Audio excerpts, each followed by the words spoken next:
वीरेन जी, मैं आपसे जानना चाहता हूँ, ये बोली भाषा वाली कल आप खबर चला रहे थे, मैंने देखी थी, ये आज बात उर्दू पे कैसे फंस गई? देखिए, है सबसे मधुर वो गीत जिन्हें हम प्रेम के स्वर में गाते हैं। इस देश में जो शब्द मधुरता प्रदान करे वो किसी भी भाषा में बोला जाए, वो लोग उसको आत्मीय मानते, ग्रहण करते हैं।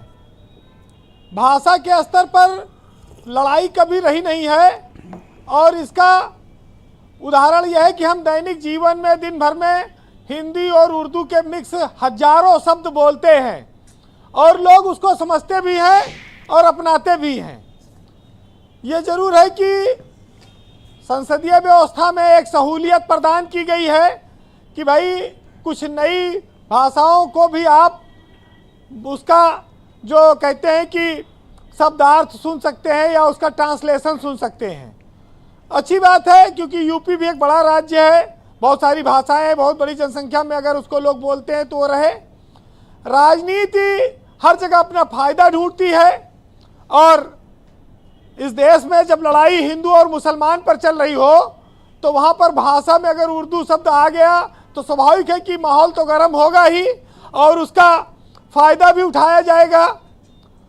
ब्रजेश जी, जो लोग पैसे वाले हैं, खाली सपा में या भाजपा में या कांग्रेस में नहीं, उनके सबके बच्चे कॉन्वेंट स्कूल में पढ़ते हैं, विदेशों पढ़ते हैं, अफसरों के बच्चे हैं, नेताओं के बच्चे हैं, उद्योगपतियों के बच्चे हैं।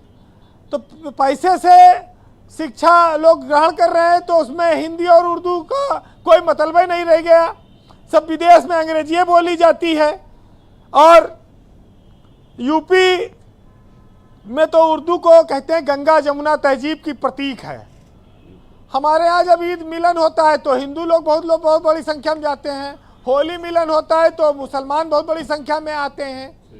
भाषाएं, धर्म और जो मेल जोल, खान पान, सारे विभेद मिट जाते हैं, अंतर बहुत ज़्यादा नहीं है। लेकिन चूंकि सियासत अपना फ़ायदा देखती है और उस फायदे के हिसाब से आरोप लगाती है, इसको आप उसी रूप में देख सकते हैं कि एक परंपरा जो पीढ़ियों से, वर्षों से चली आ रही है, उसको आप पानी में लाठी मारेंगे तो अलग नहीं होता है पानी फिर वापस लौट आएगा जी। ये उसी तरह की स्थिति है कि हम एक चर्चा चला ले और उस चर्चा को कुछ देर, कुछ घंटों तक माहौल बना कर रखें।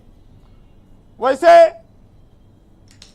अपने यहाँ तो ये कहा जाता है कि कोई भी भाषा बुरी नहीं है, उसमें अच्छे और बुरे शब्द होते हैं और उसका इस्तेमाल करने वाला बुरा हो सकता है। भाषा की मिठास, मधुरता, वो जीवंतता हमेशा रहती है। और इस देश के बड़े बड़े ऋषि मुनि महात्मा, उनके बीच कभी ये सब फासले नहीं रहे। जी वीरेन जी, ब्रजेश जी, भारत के जो संविधान है उसमें करीब 22 भाषाओं को दर्जा दिया गया है, उनको संवैधानिक दर्जा। उसमें अवधी भी है, हिंदी भी है, सब है जी। लेकिन ये जरूर है कि जैसे जैसे संस्कृत की पढ़ाई कमजोर हुई वैसे वैसे उर्दू की भी पढ़ाई कमजोर हुई है।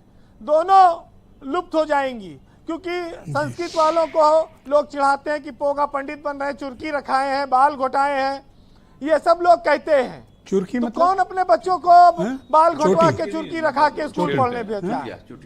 चुटिया।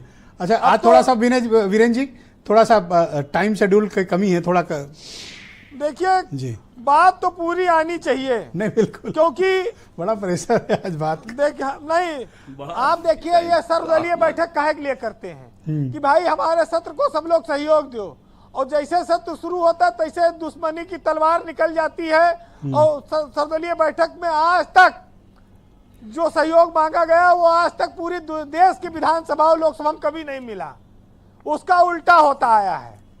तो ये चीजें आप देखिए, ये परंपरा के हिसाब से चीजें होती नहीं है जी। वैसे एक चीज जरूर है कि अखिलेश यादव के विधानसभा से जाने के बाद समाजवादी पार्टी का पक्ष कमजोर हुआ है। वो एक बड़ा नाम है और उनके पास एक शैली है जो वो जवाब देते हैं, उनका एक ग्लैमर है, और मुख्यमंत्री रहे तो मुख्यमंत्री के लेवल पर उनका मुकाबला बेहतर होता था। तो स्वाभाविक है कि इस बार सदन में समाजवादी पार्टी जवाब देने के मामले में कमजोर नजर आई है। फिलहाल आपने कहा कि समय कम है, लेकिन इतना जरूर कहूंगा कि कोई भी धर्म, कोई भी भाषा बुरी नहीं होती है।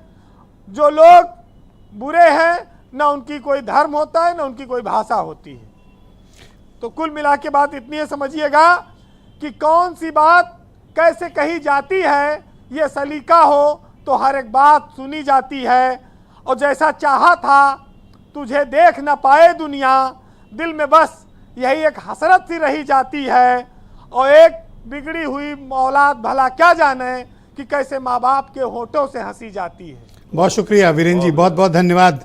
अत्यंत सारगर्भित बात, अपनी ओपिनियन, फीडबैक और ऑब्जर्वेशंस हम तक प्रस्तुत करने के लिए। बहनों भाइयों, दूसरा चरण क्विक राउंड है। मैं अपने सभी वक्ताओं से अनुरोध करूंगा कि दिए गए निर्धारित समय तक ही अपनी बात रखें।